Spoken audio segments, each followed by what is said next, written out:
Proton, we had, they were busy processing, writing a report. That's problematic, Right Honourable Speaker, because you see, we are supposed to be a people-centered parliament, meaning that the laws we pass, we should be for the good of the people. Those people should be consulted so that they have their input. And by the way, you can end up disregarding the input of those stakeholders, but listen to them. You cannot disregard them and think it's okay. No, listen to them, and then you can disregard them. But when you don't give them opportunity to show up, you are violating our laws. Right Honourable Speaker, finally, I was alarmed because you see, we seem to be creating and painting an atmosphere that regardless of what the views that come through are, this bill is finito. I saw with sadness the government chief whip late in the night. He was speaking to the media. He said we have met and concluded that this bill is going to be passed as is. That worried me because the government chief whip, who is our colleague here, knows that this bill, the UPDF Amendment Bill, was brought to this House by government. I had thought that as government chief whip, you would be interested in a bill that you have brought. I am raising it and building it, Right Honourable Speaker. I had thought that as government chief whip, you would be interested in input of different stakeholders into your bill as government.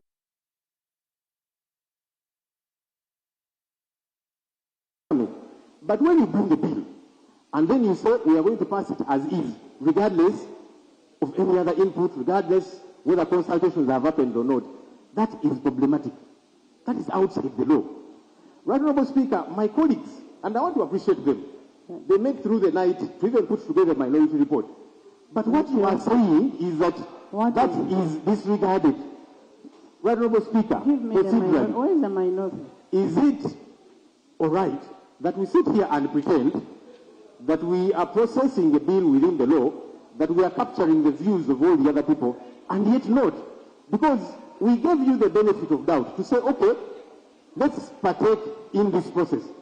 But you have abused that because you're saying we don't care. And at night, the government chief whip says, regardless, we are passing it as it is. So why did you invite people? Maybe that's why you didn't even give them time. Thank you. Right Honourable Speaker, finally, I am very hard-pressed, together with my colleagues, for us to sit here and participate in a sham process. And I'm calling it a sham process because it is pretentious. When you bring a bill here, you should give it time for people to have their input. But you are saying, we don't want your input, we are going to pass the bill as is. That's why, Right Honourable Speaker, you did not rein in on the committee to give adequate time to the stakeholders. That means this is pretentious, this is a sham for these two bills, the UPDF Amendment Bill and the Political Parties Amendment Bill. So, Right Honourable Speaker, myself together with my colleagues, we are hard pressed to participate in this sham process. So we shall leave you here to participate in your sham process, to process your bill, pretending that you are getting the input of the people of Uganda and yet not. Thank you, Right Honourable Speaker. I will take my leave because I don't want to participate in this sham process. Thank you. Thank you. Have a blessed day. Have a blessed day. Honourable members, next item. Item 4. Item 4 on the order paper. Honourable members, you recall that on Wednesday, 14th May 2025, Honourable Kkoti tabled the private members' bill, the Political Parties Amendment Bill 2025 for the first reading. Yes, Jonah. Honourable members, can we have free sitting? Can we have free sitting? Justice, Shadow Justice. Thank you, Right Honourable Speaker. Madam Speaker, about... Honourable members, listen to one.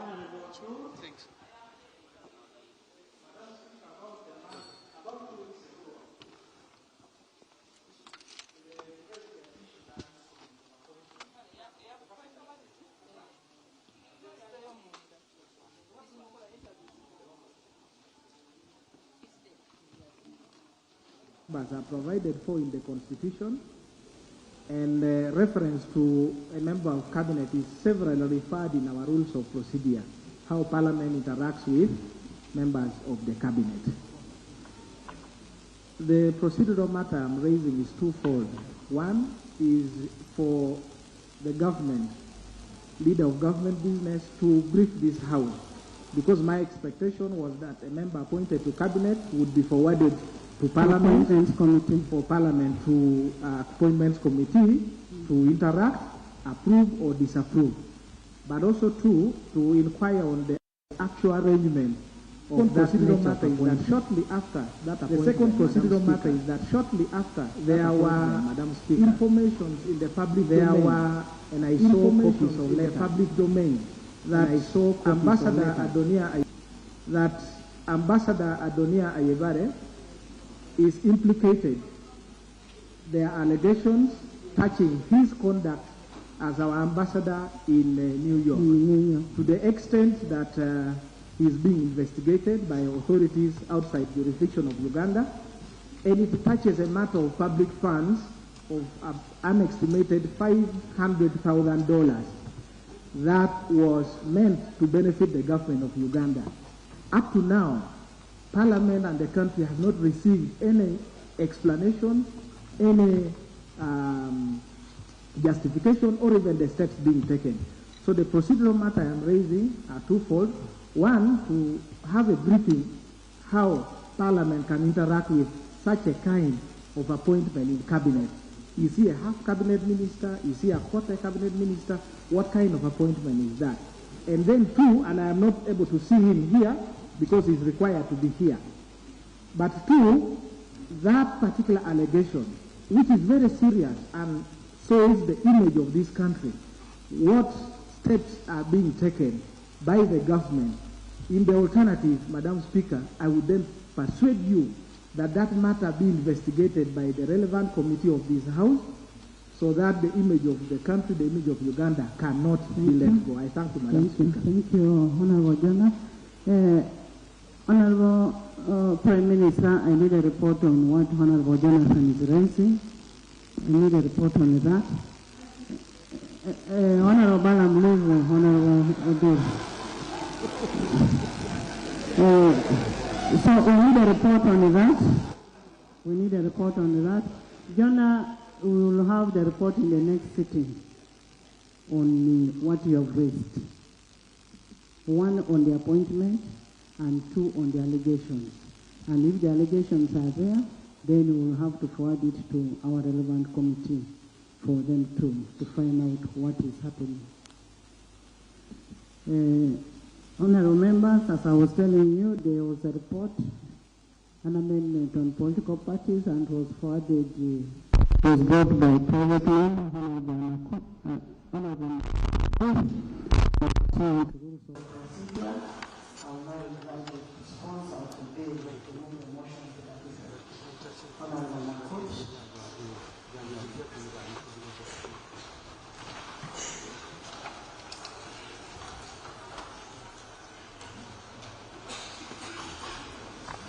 Thank you, Honorable Speaker. In accordance with Rule 136 of the Rules of Procedure of Parliament, I beg to move that the bill entitled the Political Parties and Organizations Amendment Bill 2025 be read for the second time. Seconded by Wang, by Mishaki, Honorable Minister Kasai, and the Honorable House, except the Honorable House. Mic check.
Committee on Legal and Parliamentary Affairs has told me that they have done their work, they've concluded consultations, and they are ready to report.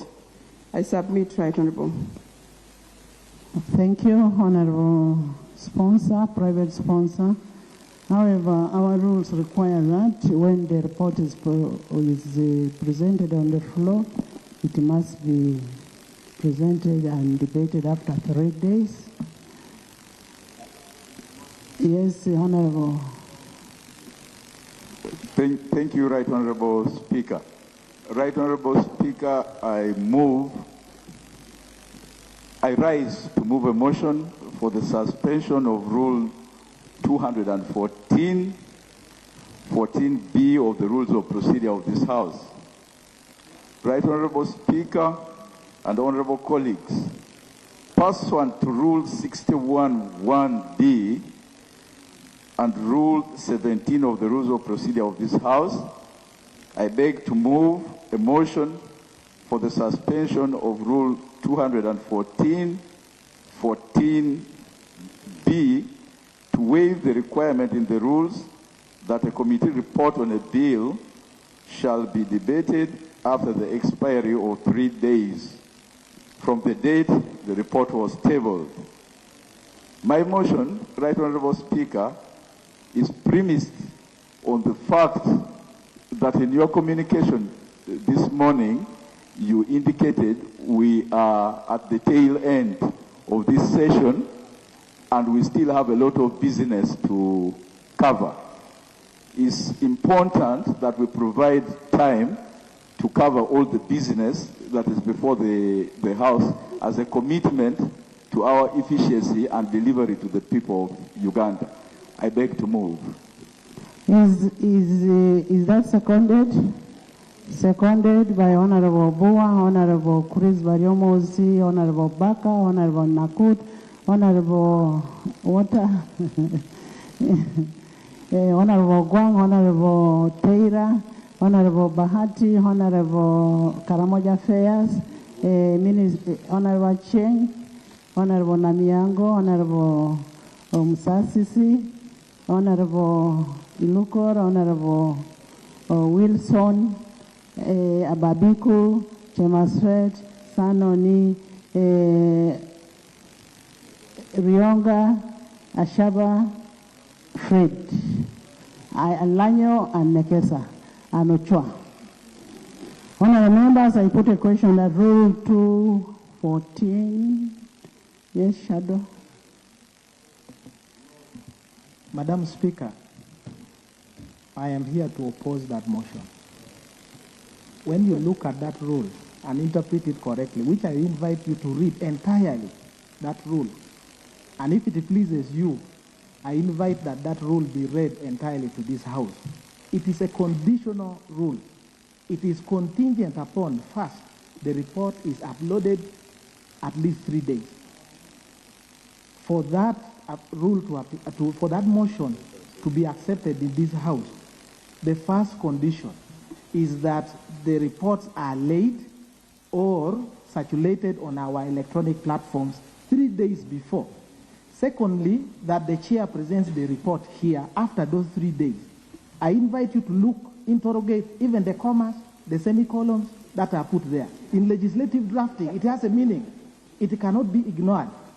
I invite you, Madam Speaker, not to fall into the trap, not to be persuaded by that misdirected motion, not to accept it because it will be breaching our rules. If it means suspending the House to have ourselves understand that rule, Madam Speaker, it does not take away anything. Please protect the integrity of this House and follow the rules. Because if you don't follow the rules, even your rulings now does not matter. Nobody will be bound by it. If you do not follow the rules, there is nothing that will bind me now to follow your own rules. There is nothing that will bind us to have the order paper. I just invite you on that particular matter that that motion cannot stand unless the 3 days have expired and that report has been laid. That's my understanding, and I suppose that is very correct. Honourable members, can we look at Rule 16? Is it one of the entrenched rules? 17? Okay. AG? Right Honourable Speaker and Honourable colleagues, Rule 17 of the Rules of Procedure of this House allow this House to suspend any rule except Rule 5, 6, 10, 11, 12, 15, 1, 25, 94, 99, 104, 113, 114, 115, 116, 117, 118, 124, 130, 131, 132, 133, 140, 149, and 205. Right Honourable Speaker and Honourable colleagues, Rule 214 is not one of those rules that this House cannot suspend. So if it so pleases the House is at liberty to act in accordance with the rules. Honourable members, I can actually, yes, Honourable Abdu. Thank you very much, Right Honourable Speaker. I can read the rule.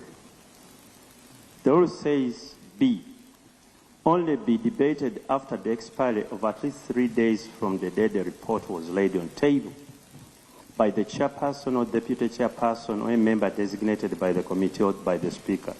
First of all, there is no comma in this rule. There is no semicolon in this rule. It only ends with a full stop.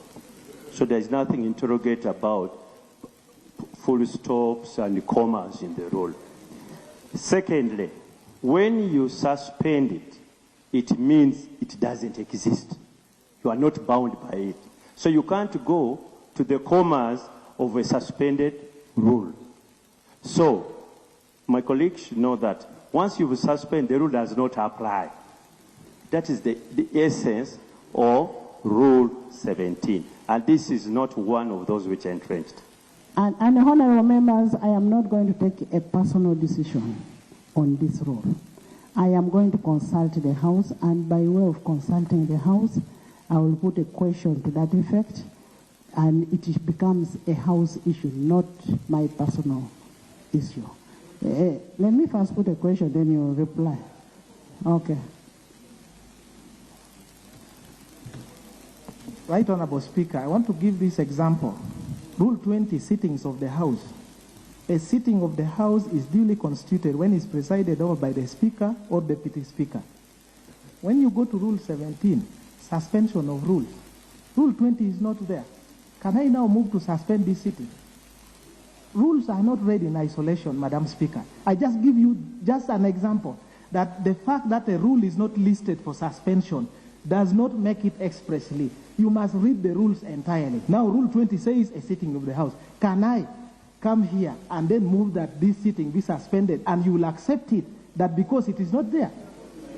It is not there. Honourable. I think, thank you, Right Honourable Speaker. What Honourable Dur is giving as an example is not just difficult, but very impossible situation to imagine. First of all, the rule envisages that there will always be a sitting when there is deputy or speaker. So you cannot say you can move a motion when that is self-defeating. It doesn't have to be entrenched because it is by implication. It could not be one of the rules. Because it's not possible. Your imagination is too wild. Honourable members, I put a question that Rule 214, Sub-Rule 14B, be suspended to waive the 3 days requirement prior to the debate of the committee report on the bill, so as to enable the House expeditiously consider the Political Parties and Organizations Amendment Bill 2025. Those in favor say on the contrary, nay. The ayes have it. Honourable Chair, Legal and Parliamentary Affairs, can you please report?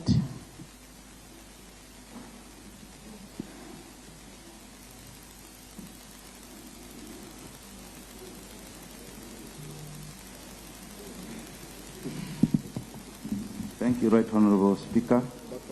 Right Honourable Speaker, I come to present a report of the Committee on Legal and Parliamentary Affairs on the Political Parties and Organizations Amendment Bill 2025. Right Honourable Speaker, I have received also 2 minority reports from 2 members. Each of them is signed by 1 member. The majority report has 15 signatures.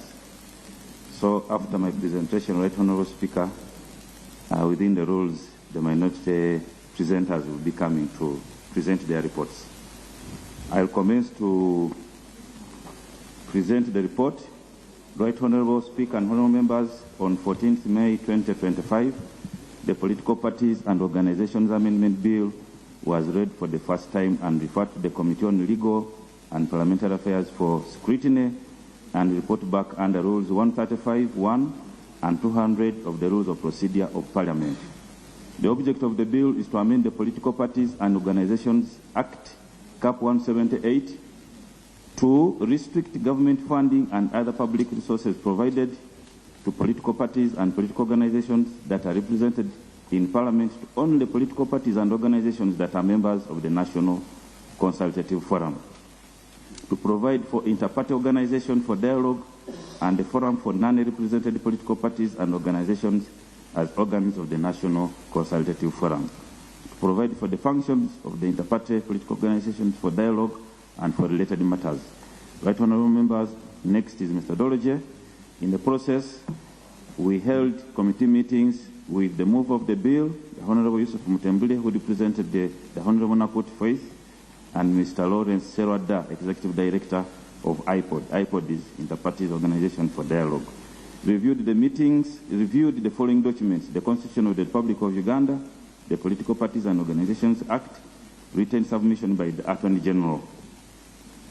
Right Honourable Speaker, the next part is the regulation of political parties in Uganda. Uganda returned to multi-party politics system in 2005.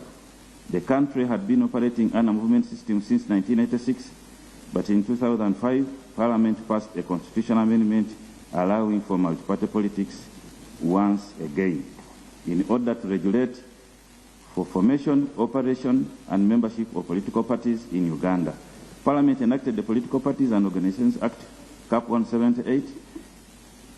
As a result of that, that act was amended. The Political Parties and Organizations Act contains, among others, provisions that foster tolerance, dialogue, and peaceful coexistence between and among different political parties, organizations, and their members and supporters.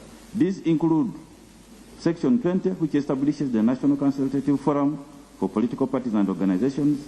Section 15, which imposes a duty on political parties to give information to the Electoral Commission. And Section 17, which provides for merger of political parties and organizations. The Political Parties and Organizations Act further sets out a code of conduct for political parties and organizations with the objective to, among others, promote tolerance, peaceful coexistence, and democratic principles between and among different political parties, organizations, and their members. The Code of Conduct in paragraph 3, C, F, and H, Schedule 4, obligates political parties and organizations to respect, uphold, and promote democratic values and principles, performing inclusive participation of members of the political party and accountable representation in governance for development of the country. Establish and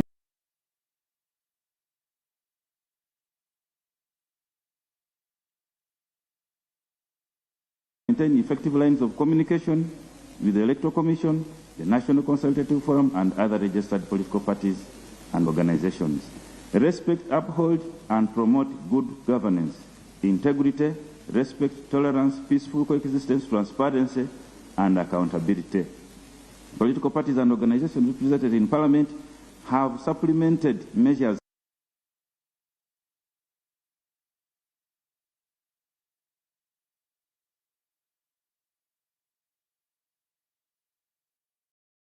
subscribed in the Political Parties and Organizations Act for maintaining communication, dialogue, and cooperation between political parties and the organization by creating the Inter-Party Organization for Development, an organization aimed at promoting interparty dialogue and operating as a means of dealing with the political differences and the conflicts between political parties. IPOD was formed in 2009 as a loose coalition of political parties with representation in Parliament.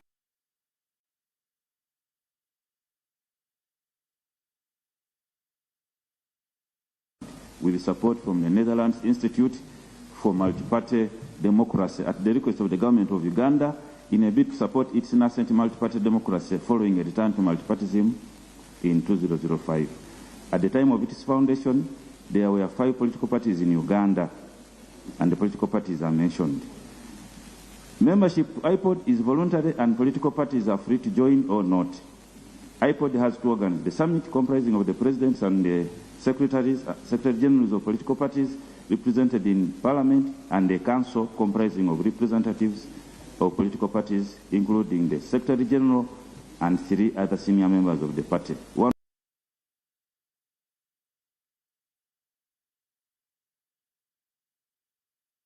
of whom must be a lady.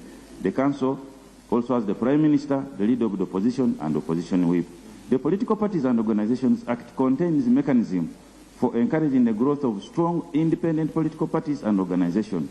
One such mechanism is contained in Section 14 of the Political Parties and Organizations Act and obligates government to provide funding and other resources to political parties and political organizations represented in Parliament. The funding is restricted to political parties and organizations represented in Parliament, provided in the following manner. 1. Registered political parties or organizations are funded by government under this Act in respect of elections, and there are no more day-to-day activities. In respect of election, government shall finance political parties and organizations on equal basis. Number 3, in respect of normal day-to-day activities, funding shall be based on the numerical strength of each political party or organization in Parliament. General analysis, observation, findings, and recommendations of the committee. This part of the analysis examines the bill and considers the provisions being amended, the proposed amendments made to the provisions, the effect of the amendments, including the provisions' legality, effect and effectiveness in light of the other provisions of other laws, and existing public policy, if any, court decisions, and the mischief intends to cure. The analysis is classified in thematic areas as the bill proposes to amend. Clause 1. Clause 1 is amendment of Section 14 of Cap 178. Clause 1 of the bill seeks to amend Section 14 of the Political Parties and Organizations Act to condition the receipt of funds and other resources provided by government, political parties, and organizations represented in government. Section 14 of the Political Parties Act. Represented in Parliament. Represented in Parliament. Section 14 of the Political Parties and Organizations Act mandates the government to provide funding and other public resources to political parties and political organizations represented in Parliament. This funding is restricted to political parties and organizations in Parliament and are restricted to registered political parties or organizations shall be funded by government under this Act in respect of elections and their normal day-to-day activities. In respect of election, the government shall finance political parties on equal basis.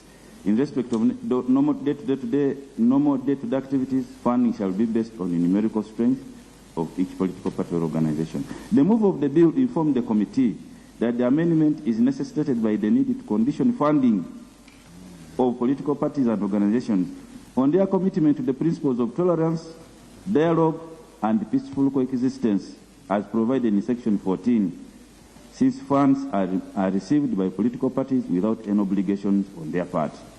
The move urged that in order to promote transparency, accountability, and equitable access to public funding among political actors, adherence to these democratic principles should be a prerequisite for accessing government funding. This will ensure that funds are used responsibly and effectively and accessed by political parties that have agreed to align with democratic values. The Attorney General supported Clause 1 of the bill on the ground that amendment will further operationalize Article 72(3) of the Constitution of the Republic of Uganda, which empowers Parliament by law to regulate financing and functioning of political organizations, in addition to the funding principles already provided under Section 14 of the Political Parties and Organizations Act. The committee has examined the proposal and Section 14 of the Political Parties and Organizations Act and observes that apart from the requirement to account, political parties have no other obligation imposed by law for receipt of the funds provided to them by government. The committee is also aware that political parties have an obligation to adhere and to promote tolerance, peaceful coexistence, and democratic principles between and among different political parties, organizations, and their members, as provided in the Code of Conduct for Political Parties, specifically in paragraph 3, C, F, and H, Schedule 4. Where a political party doesn't adhere to the Code of Conduct, paragraph 16 of the Code of Conduct for Political Parties provides punishments which need to be enhanced for effectiveness in order to act as a deterrence. The committee agrees that conditioning receipt of these funds provided by government under Section 14 will make political parties adhere to the requirements of the Political Parties and Organizations Act, induce behavior change, and achieve more cohesion. Funding political parties should be conditional on their adherence to principles of tolerance, dialogue, and peaceful coexistence. Several important reasons, including promoting stability and peace, encouraging responsible politics, upholding democratic values, preventing extremism and divisiveness, accountability, and good governance. Overall, conditional funding helps create a political environment conducive to democracy, stability, and social harmony. However, whereas the committee agrees with the principle for the amendment proposed in Clause 1, the committee finds that using the word National Consultative Forum is confusing, since the National Consultative Forum is a forum for all political parties in Uganda, including those parties that do not receive funding from government. The committee notes that since the intention of the bill is to condition receipt of funds on the commitment of political parties and organizations represented in government to the principles of tolerance, dialogue, and peaceful coexistence, using the word National Consultative Forum as proposed in Clause 1 will extend the application of the provision to other political parties and organizations otherwise not represented in Parliament. The committee is therefore of the considered opinion that Clause 1 should be redrafted to require government to only provide funds to other political or other resources to a political organization or party or organization if the political party or organization is a member and participates in activities of IPOD. Recommendation. The committee recommends that funding to political parties should be conditional on the adherence of political parties and organizations to principles of tolerance, dialogue, and peaceful coexistence as proposed in Clause 1. The committee further recommends that government should only provide funds or other resources to a political party or organization if the political party or organization is a member of the and participates in activities of IPOD. Clause 2. Clause 2, Honourable Speaker and members, Clause 2 of the bill proposes amendment to Section 20 and insertion of a new Section 21 to institutionalize the inter-party organization for dialogue. Clause 2 proposes to amend Section 20 to include IPOD as an organ of the Consultative Forum, and Section 21 proposes to provide the functions of IPOD. The bill in Clause 2 proposes to institutionalize IPOD as an organ of the Consultative Forum. The National Consultative Forum currently is created under Section 20 of the Act. The National Consultative Forum is a forum for all political parties in Uganda and has representation from all political parties and organizations. It has representation from the Attorney General, the Chairperson of the Electoral Commission, the Secretary of the Electoral Commission. One of the functions of the National Consultative Forum is to enforce the Code of Conduct of political parties and resolve disputes of political parties and organizations. The bill now proposes to reconstitute the National Consultative Forum by creating two organs: the organ for political parties and political organizations with representation in Parliament, which shall be known as the Inter-Party Organization for Dialogue, and the organ for political parties and organizations without representation in Parliament, which shall be known as the Forum for Non-Represented Political Parties and Organizations. According to the mover of the bill, the proposal to institutionalize IPOD will ensure that political parties represented in Parliament have their own organ within the National Consultative Forum, where they will discuss their unique issues pertaining to them. Further, the mover argues that there will also be a forum for non-representative political parties and political organizations in which non-represented parties also have their own organ to discuss issues pertaining to them. The mover informed the committee that the current Council of the National Consultative Forum will remain for purposes of enforcing the Code of Conduct and dealing with members with matters arising from the two organs. In supporting the proposals contained in the bill, the Attorney General urged clustering the political parties and organizations in Uganda under the National Consultative Forum based on representation in Parliament, and those that are not represented in Parliament shall promote the spirit of tolerance, dialogue, and peaceful coexistence. Since the clustered political parties and organizations share similar and unique challenges that can be resolved through dialogue among themselves in their respective organs. The Attorney General further reasoned that this approach shall promote transparency, accountability, and adherence to multi-party political system principles provided for under Article 71 of the Constitution by the respective political parties. I'm coming to a conclusion, honourable members. The committee notes that the proposal to create an organ within the National Consultative Forum is intended to institutionalize the Interparty Organization for Dialogue as an organ of the NCF. The Interparty Organization for Dialogue Uganda is a legal entity incorporated in 2021 with an aim of pursuing and promoting inclusive democracy and the fundamental principles of democracy, good governance, human rights, public interests, non-discrimination, promoting inter-party dialogue and cooperation as a means for dealing with political differences, as well as managing conflict without resorting to undemocratic means. The committee further notes that IPOD was formed in 2009 as a loose coalition of political parties with representation in Parliament, with support from the Netherlands Institute for Multi-Party Democracy, at the request of the government of Uganda in a bid to support its nascent democracy. That program is very clear. The committee notes that the institutionalization of IPOD as a statutory body represents a critical step in the evolution of Uganda's democratic governance and political maturity. At institutional level, IPOD will be moving into a direction that is fundamental to its work. Since its inception, IPOD has provided a unique platform where political parties across ideological and partisan divides can engage in structured, principled, and enhanced informed dialogue. The committee notes that Uganda's political history is characterized by cycles of conflict, contested transitions, and post-election tensions. IPOD has played a stabilizing role during these periods by facilitating inter-party communication, managing disputes, and encouraging tolerance.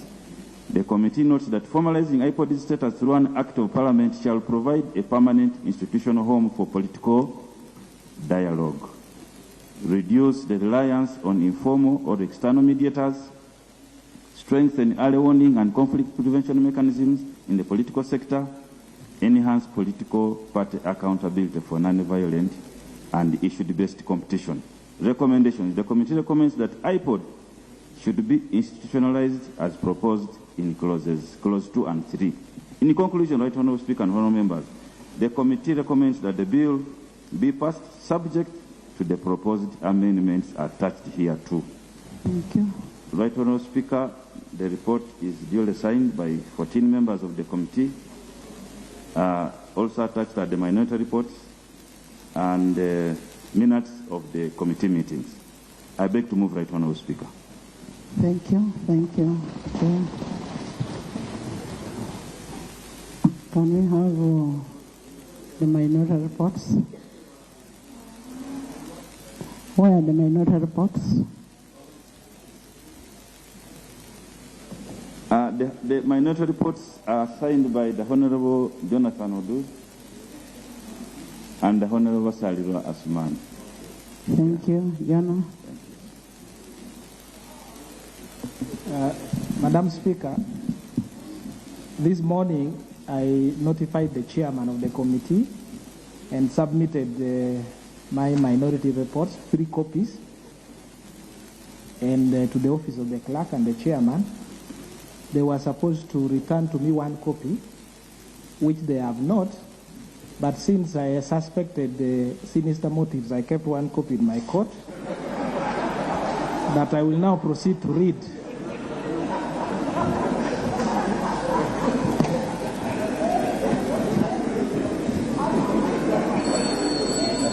You may recall that... Order, please read your report. Can I have a copy?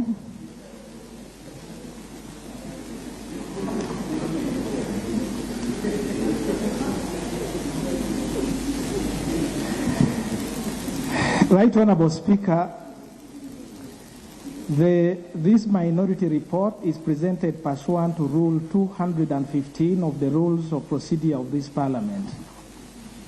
It descends from the majority report of the Committee on Legal and Parliamentary Affairs on the Political Parties and Organizations Amendment Bill 2025, moved privately by the Honourable Nakut Faith Loru, District Woman Representative of Napak District, and seconded by Honourable Mutembuli Yusuf of Bunyole East and the Honourable Afidra Ronald Olema of Tororo County.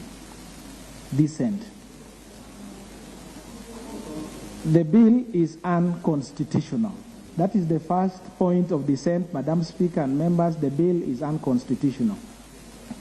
The minority observes that all political parties and organizations that the Political Parties and Organizations Amendment Bill 2025 contravenes the provision of Article 93 of the Constitution of the Republic of Uganda and Rule 100. Nataka kuhanga abo kulwa sabika bana zao agenda kula batu za kusala mama sao kati simo bwedda mpula yogera yekyanja. A honorable member by the names of Afidra Ronald and is locating him in a constituency in Tororo. The Honorable Afidra I know of